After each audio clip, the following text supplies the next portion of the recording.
señores diputados, honorable pueblo salvadoreño que también está a través de los medios de comunicación y de las redes sociales. El día de hoy he venido para poder hablar de diferentes temas, principalmente para lo que se ha citado, que son las actividades que ha desarrollado el Ministerio de Obras Públicas en la pandemia del COVID-19. Y es que según el RIOE, el Ministerio de Obras Públicas y de Transporte es el ente rector de la infraestructura a nivel nacional y también es el ente rector del transporte. Entonces, justamente en esas áreas en las cuales tenemos fortalezas, tenemos técnicos especialistas para poder desarrollar diferentes actividades, aprovechamos esas fortalezas para poder apoyar al Ministerio de Salud en medio de la pandemia. Lo interrumpo un segundito, ministro. Solo quisiera aclarar algo. En una cuenta oficial del Ministerio de Casa Presidencial se está mencionando que por orden de su servidor he obstaculizado el ingreso a comunicadores institucionales y de prensa nacional. Yo en ningún momento he dicho que se salgan. Es más, acá están todos los colegas del MOP, entiendo que el Ministerio de Salud, que están dando cobertura y tienen todo su derecho. Solo les pedí que por favor se acomodaran para darle espacio también a la prensa nacional de medios privados que quisiera darle cobertura a este evento. Únicamente como aclaración. Ministro, tiene el uso de la palabra. Bueno, entonces, con esa fortaleza que tenemos como ministerio, entonces apoyamos al Ministerio de Salud, así como diferentes carteras de Estado que nos unimos en una pandemia que obviamente ha afectado a diferentes países del mundo y El Salvador no ha sido la excepción. Entonces, el presidente Nayib Bukele, gracias a Dios, se adelantó a las diferentes acciones que se debían de tomar para atender esta emergencia. Tomó las decisiones a tiempo, incluso cuando en esta asamblea todavía se discutía si había pandemia o no había pandemia, ya habían hospitales colapsados en diferentes países de Europa, por ejemplo. Ya estaba en Ecuador, por ejemplo, la gente se moría incluso en la calle y lamentablemente acá todavía se seguía discutiendo si había emergencia o no había emergencia. Pero el presidente siempre estuvo liderando todas las acciones que se tomaron y una de las cosas que él nos pidió, incluso antes de tener el primer caso de COVID positivo confirmado en nuestro país, es que ampliáramos la capacidad hospitalaria. ¿Y por qué nos pidió eso? Y es que lo que sucede es que los hospitales, cuando nosotros llegamos, no habían medicamentos. De hecho, la red de hospitales públicos estaba totalmente desabastecida. Se compraban, por ejemplo, medicinas vencidas. Incluso hay notas periodísticas donde se encontraba medicina enterrada. Hay una nota que dice de que hay entre 200 y 300 toneladas en un predio de Soyapango en el año de 1992. Y de igual manera la Fiscalía General de la República encontró diferentes toneladas de medicamentos vencidas que se habían comprado en el año de 2017. De hecho, aquí hay un poco de fotografías de esto. Además, se habían destinado en diferentes ocasiones recursos para poder intervenir los diferentes hospitales a nivel nacional. Entonces... a ver, ministro, solo entiendo su contexto. No estoy defendiendo lo que ocurrió en el pasado, pero siento que se está saliendo del tema COVID-19 del 14, desde que decretamos estado de emergencia el 14 de marzo en adelante. Solo, lo que pasa es que quiero explicar por qué fue que tuvimos que intervenir la red pública, por qué tuvimos que mejorar todas las condiciones hospitalarias. Es decir, y fue justamente por esto.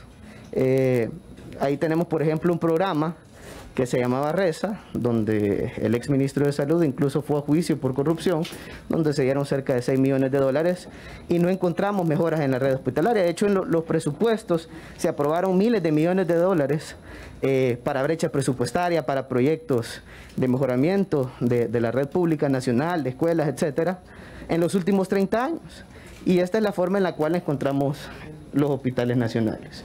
De hecho, sin tener pandemia, ya los hospitales colapsaban, no tenían capacidad para atender pacientes. Entonces, al ver esto, el presidente de la República fue que nos ordenó comenzar con las mejoras y con la ampliación de todos los hospitales. Entonces, incluso, bueno, aquí tuvimos en El Salvador, el dengue se declaró incluso endemia. Y no se tenía la capacidad para poder manejar ni tan siquiera el dengue, a pesar que del dengue se tiene conocimientos de cuáles son los mecanismos de prevención. Y esta pandemia, que de alguna manera era desconocida al principio por los diferentes países del mundo, había que tomar diferentes decisiones de manera oportuna. Y fue ahí donde empezamos a ver todo esto, cómo es que estaban los hospitales. De hecho, ese es un área de quirófano, por ejemplo, la que se puede visualizar en la fotografía. Este es el Hospital Rosales. Y estas otras señor ministro, piden la palabra por el orden, diputado Fabián. Por el orden, por Yo favor. quisiera terminar por favor, la intervención. por el orden, presidente. Sí, señor. No, antes de que esto suceda, yo le pediría, con el respeto que me merece, señor presidente, que usted también le pudiese dar lectura, si no me recuerdo, el artículo 27, un inciso del reglamento, que nos sometamos a lo que venimos. Yo sí se lo pido, señor ministro, con el respeto que siempre me merece, que nos enfoquemos a la razón de ser. Yo no quiero, porque si hablamos del pasado vamos a tener que hablar de tantas cosas, y cuando uno es funcionario acepta derechos y obligaciones, y si el pueblo les dio la oportunidad de ser gobierno es porque tenían que corregir lo malo, pero y tienen la obligación de hacerlo, eso así es, pero no podemos estar en una situación como esta. Hoy es una comisión especial donde queremos ver cuestiones de la pandemia, pero no podemos, con el respeto que merece, señor ministro, y se lo digo así porque a mí me gusta ser bien respetuoso, no podemos estar nosotros en situaciones como esta. Se lo digo con mucho respeto. Gracias, presidente. Yo entiendo. Gracias, diputado. Tal vez, ministro, podría ir aterrizando en su planteamiento. 2 minutos más para caer en el tema COVID, por favor. De hecho, esta es parte del tema COVID, porque estas fueron las áreas que nosotros mejoramos. Yo entiendo que esto es lo regular, pues, es decir, esto era lo que era normal, ¿verdad? Irregular es lo que nosotros hicimos, cambiar toda la red de hospitales públicas como hospitales de primer mundo. Pero bueno, el presidente, al ver estas condiciones, él nos dijo: ampliemos y mejoremos la red hospitalaria. Y adicional de eso, también habilitemos diferentes hospitales temporales, que de hecho en esta asamblea se mencionaba de hacer una carpa, que no sabemos todavía cuándo se construyó o qué pasó con eso. Pero bueno, a pesar de eso, nosotros iniciamos junto con el Ministerio de Salud para poder habilitar diferentes hospitales. Entonces dijimos, bueno, en la administración pasada decían que habían hecho un hospital policlínico, que de hecho era el primer hospital policlínico, y me imagino que, y eso fue lo que nosotros pensamos, me imagino que ha de tener ya camas, ha de tener oxígeno, ha de tener todos los equipos médicos de primer mundo, que es el Exhotel Siesta. Entonces, de hecho se inauguró y todo, ahí están algunas fotografías, y lo que nos pareció raro es que cuando nosotros hicimos la inspección, en lugar de encontrar un hospital, encontramos un casino. Eso fue lo que encontramos. Pero empezamos a mejorar ese espacio. Solo, por ejemplo, en este lugar que lo encontramos sin piso, sin ventanas, sin puertas, sin el equipo el sistema eléctrico estaba en pésimas condiciones. No había insumos médicos, no había equipo de salud, no había nada, ni fondos para poder ejecutar el proyecto. Lo hicimos por medio del Ministerio de Obras Públicas, con nuestro personal que teníamos contratado y los materiales que se tenían. Entonces mejoramos todo el sistema, en este caso habilitamos, aquí está como quedó al final, habilitamos cerca de 100 camas para poder atender pacientes solo en el Hospital La Ceiba. Adicional también se decía que se tenía el Hospital de Seguro Social de San Miguel, donde se invirtieron cerca de $85 millones y donde hay un litigio donde se puede llegar a costar hasta 160 o 180 millones aproximadamente. Señor ministro, me pide la palabra la doctora Rina Araujo por alusión, porque usted la mostró en una fotografía. Doctora, tiene el uso de la palabra. Gracias, señor ministro. Bueno, no era este realmente el show que esperábamos, pero es lo que normalmente se da en los funcionarios. Justamente tuve el placer de ser una de las personas que llegó al Hotel Siesta a valorar la posibilidad de que nuestro gobierno, cuando fuimos, se comprara esa infraestructura que tenía esta. Y me alegra que usted haya mostrado las fotos. Lo que no me gusta es que no haya mostrado el otra área donde estaba exactamente adecuada para los niños con el acompañamiento de sus padres. Se compró ese lugar. Cuando ustedes llegaron tenían apenas unos 6, 7 meses de haberse comprado, porque se iba a adecuar el primer hospital policlínico para los hijos de los asegurados.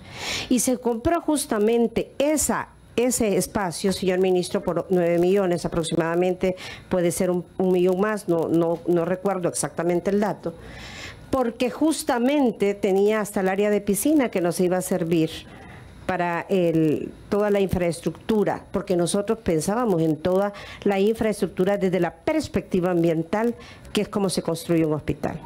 Me parece totalmente irrespetuoso porque usted saca mi foto justamente como un indicio de que nosotros hicimos un preproyecto.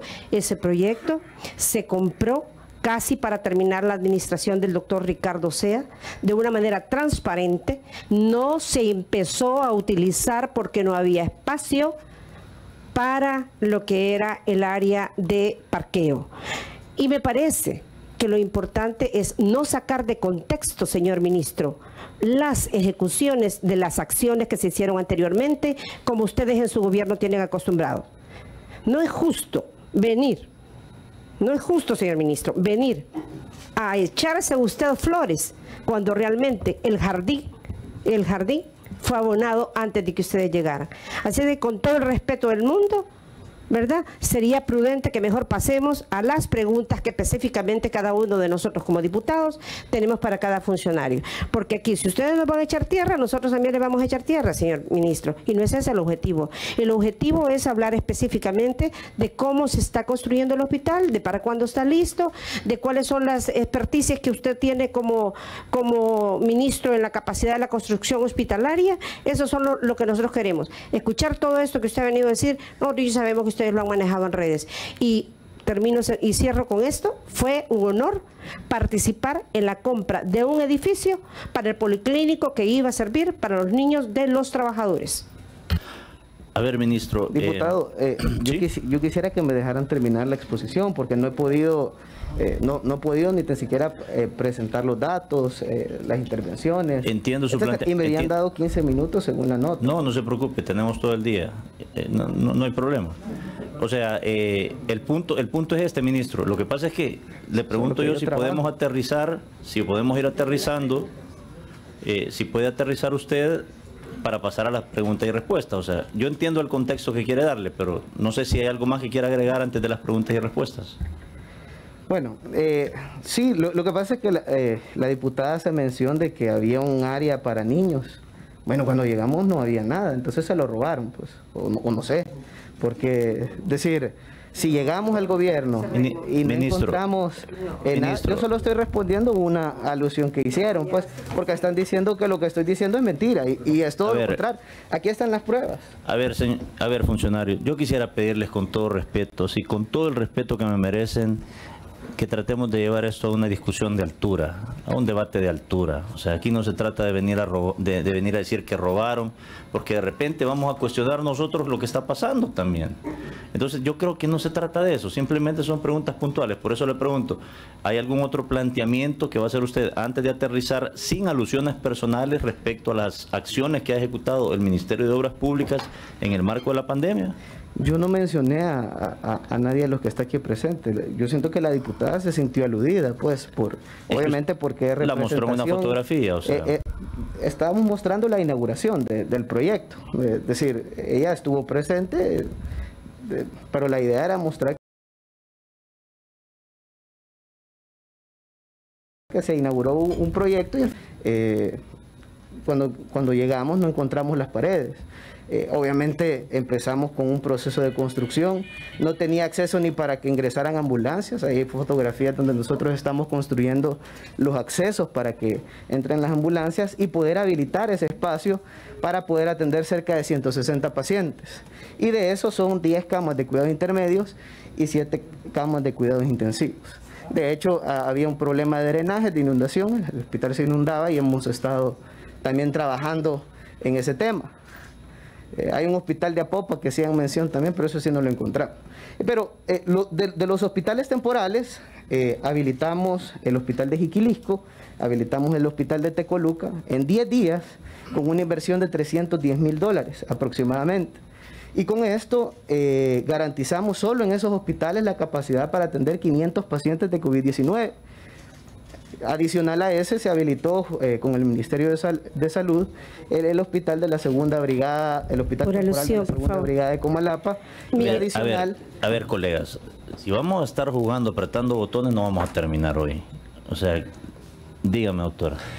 Bueno, es que mire, yo quiero que terminemos. O sea, no es, aquí han habido intervenciones en las cuales nosotros hemos solicitado hablar de otro tema y a nosotros los diputados se nos ha dicho no porque no se les explicó que para eso se llamaba.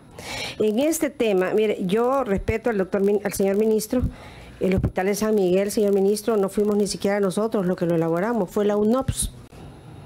Así que, mire, yo de verdad aquí lo que le solicito es que nos enfoquemos específicamente. Aquí tengo 40 preguntas para el señor ministro que van en el enfoque del COVID.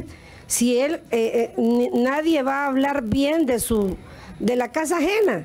Ellos aquí van a venir a decir que están en el país de las maravillas y no es justo de que nosotros nos sigamos desvaneciendo en un tema en donde posteriormente nos falta después nos falta la doctora y nos falta el ministro, y si seguimos disipando esto, aquí nosotros a él lo habíamos llamado específicamente para las valoraciones del Hospital El Salvador, de toda la red hospitalaria. Aquí también yo le puedo preguntar a usted, mire, nosotros le dejamos 140 millones de dólares y por qué se han... Por el orden, doctora, aterricemos. Exactamente, por el orden. Por el orden yo exijo que nos vayamos de una manera ordenada ya a las preguntas de lo que se refleja y de lo que teníamos para el señor ministro en el tema COVID. Doctora Vigil. Gracias, presidente. En la invitación que se les hace se les explica que se dispone de cierto tiempo para ellos y el ministro aún no ha agotado el tiempo que le corresponde. Yo sugiero que lo dejemos terminar su presentación y nos quedamos con la pregunta ya que tenemos tiempo suficiente para hacerlo. Señor ministro, ¿falta bastante tiempo? Sí, todavía falta. Yo solo quiero hacerle un planteamiento. Toda acción tiene una reacción. Si usted ataca, y está bien, no permita que le tiren flores después. Solo pedirle algo, diputado, y es que me dejen terminar con la presentación y con gusto después pueden decir la opinión, hay libre expresión, pues, es decir, pueden argumentar lo que nosotros estamos exponiendo, porque para eso nos citaron, para que nosotros explicáramos cuáles eran las actividades que desarrollamos en medio de la pandemia, pero no me han dejado desarrollar el tema. La vez pasada que vine a la asamblea me robaron el audio y hoy me quieren robar el tiempo. No, yo no le quiero robar el tiempo. Usted tiene todo el tiempo. O sea, lo estamos dejando hablar. Lo único que yo le pido, ministro, es evitar las alusiones, evitar los epítetos, los calificativos, porque después se va a volver esto un circo romano y la idea no es esa. O sea, con todo respeto para los tres funcionarios. Diputado Fabián, por favor. Gracias. Sí, cuando yo llamo a la reflexión es precisamente en esos términos. Porque venir de decir me roban, no es primera vez. A Julio Fabián que lo revisen. Que me revisen si yo en algún momento he robado. Yo creo que esa palabra debería de ser utilizada ante las instancias correspondientes. Entonces yo pido lo mismo. Respetémonos. Porque en lo particular yo me siento ofendido cuando dicen, mire, me robaron. Y si alguien tiene pruebas, que las presente ante las instancias correspondientes. Pero no es justo que ni tan siquiera se le dé la presunción de inocencia a aquella persona y venir a decir, robaron, se lo robaron, me robaron el auto, me robaron tal cosa. Yo creo que eso no es de un profesional y lo digo con mucho respeto porque usted es un profesional exitoso. Vayámonos a ese nivel. Gracias, presidente. Sí, ministro, no lo tome como que aquí hemos venido a la Santa Inquisición, o sea, queremos escucharlo, pero lo que le pedimos es respeto, o sea, esos calificativos de me robaron el audio, o sea, creo que no contribuyen pues a llevar, pero tiene el uso de la palabra, ministro. Bueno, voy a continuar. Entonces, habilitamos 4 hospitales temporales, Segunda Brigada de Comalapa, Jiquilisco, Tecoluca y también el Hospital La Ceiba. Eso se hizo con una pequeña inversión, con el apoyo del Ministerio de Salud, Obras Públicas y también el Instituto del Seguro Social. Adicional a eso, el presidente nos pidió que mejoráramos toda la red de hospitales públicos. Y con una inversión de cerca de $5 millones, bueno, de $5 millones, habilitamos 256 camas de hospitalización general adicionales a las ya existentes y 157 camas UCI adicionales a las ya existentes, porque cuando llegamos solo encontramos cerca de 30 camas UCI funcionando, además de otros espacios que se necesitaban para poder atender la pandemia. Y fue justamente así como empezamos a intervenir los diferentes hospitales. El hospital Benjamín Blum, se habilitaron cerca de 21 camas UCI. Acá pueden ver fotografías de cómo quedó al final el hospital. El hospital militar también se intervino, se habilitaron 16 camas UCI solo en el hospital militar. De igual manera en el hospital de Soyapango se habilitaron espacios para poder atender pacientes de COVID-19. El hospital Saldaña, que se dejó como un hospital para atender camas de cuidados intensivos de primer mundo, 8 camas UCI y 16 camas de cuidados intermedios. Y aquí se pueden ver la fotografía, ahí está el oxígeno, aires médicos, y todo lo necesario para cumplir con la normativa hospitalaria. De igual manera el hospital Sacamil, se habilitaron cerca de 6 camas UCI, aquí pueden ver cómo quedaron las obras. El hospital Rosales, que está en estas condiciones, y con una inversión de $210,000, se habilitaron 21 camas UCI, 26 camas de cuidados intermedios y 12 camas de cuidados especiales, que de hecho estuvo el ministro de Salud inaugurando ese espacio digno para la población, para la gente. Y aquí pueden ver un antes y un después de cómo quedó el hospital.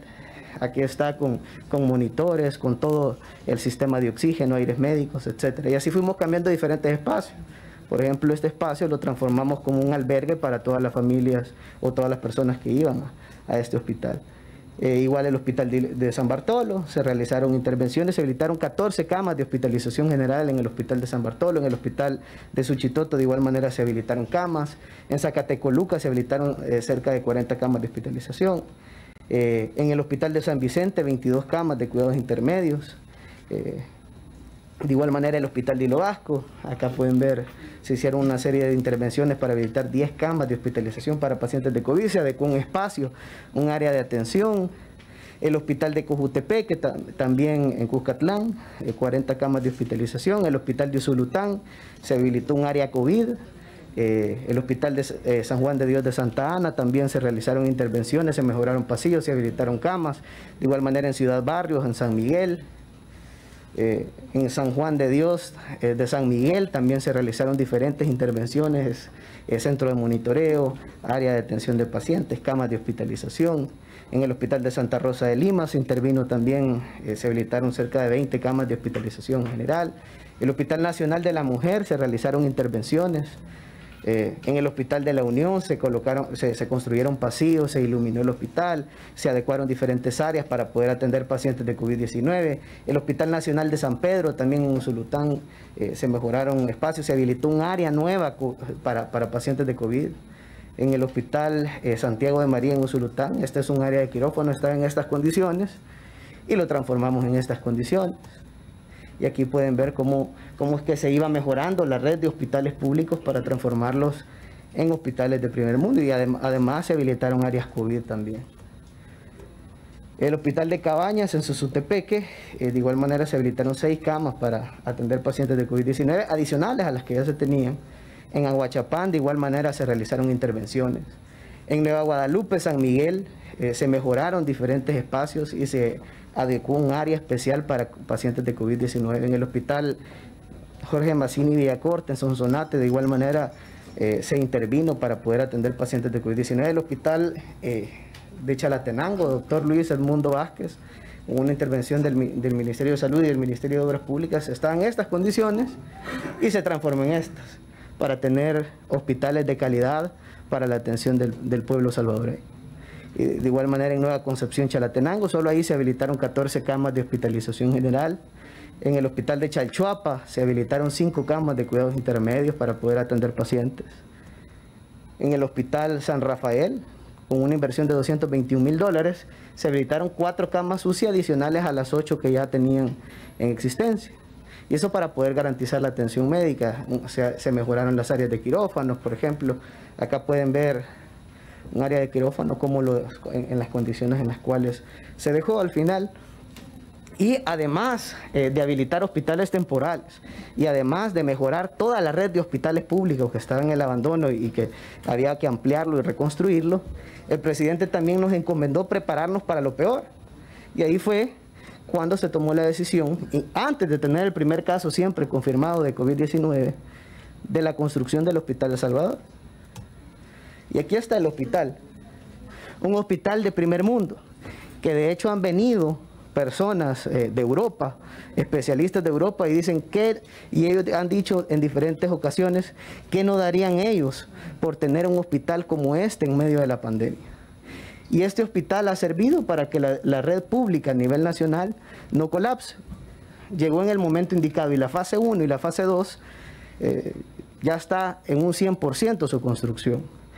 Este proyecto, y quiero hacer mención a esto, se sacó el concurso público diseño-construcción. ¿Qué significa eso? Primero, que el riesgo lo asume el contratista, y segundo, que no hay modificaciones en volumen, en incremento en el monto de la obra. El proyecto al final se adjudicó por un monto de 34.7 millones de dólares entre la fase 1, fase 2 y fase 3. Es decir, no va a costar más de eso. A diferencia del Hospital del Seguro Social de San Miguel, que costó 85 millones de dólares y va a llegar a costar cerca de 180 millones de dólares según un litigio que se sigue, y solo tiene capacidad para atender 160 pacientes. El Hospital El Salvador, solo en la fase 1 y fase 2 tenemos capacidad para atender 1.000 pacientes, y con la fase 3 vamos a poder tener capacidad para atender 1.000 pacientes adicionales. Es decir, cerca de 2.000 pacientes aproximadamente. Entonces, y con una inversión mucho menor. Entonces, se le dio esto al pueblo salvadoreño para darle un hospital de calidad. Y yo sé que en esta comisión nos han citado, entre comillas, a ver, irregularidades. Pero yo creo que quizás, no sé si ustedes le llaman irregular a esto, porque antes lo normal y lo que no era irregular era tener estas condiciones en los hospitales. Me imagino yo que eso era lo normal. Ahora a esto se le llama irregular, a estas condiciones, a las condiciones dignas para el pueblo salvadoreño. Y eso es lo que se tuvo que haber tenido siempre. Aquí tenemos un centro de monitoreo, ministro, de primer mundo. No tiene la foto del lado contrario de la calle porque está mostrando donde era Cifco, pero del lado del parqueo a la par de Capres sería bueno que lo muestre, ya que estamos hablando de eso. Estoy hablando del hospital. La fase 3. Estoy hablando del Hospital El Salvador, Sí, que de hecho ya está atendiendo pacientes y salvando vidas que se hubieran muerto, porque los diputados de esta asamblea lamentablemente no han aprobado ni un centavo para construir el Hospital El Salvador. De hecho, podemos revisar todos los decretos legislativos y no hay ninguna asignación de fondos para construir el Hospital El Salvador, para mejorar la red hospitalaria, no hay ningún centavo para habilitar hospitales temporales, no hay ningún centavo para de medicamentos. Queda claro su planteamiento. Pasamos al espacio de preguntas y respuestas. Doctora Gómez.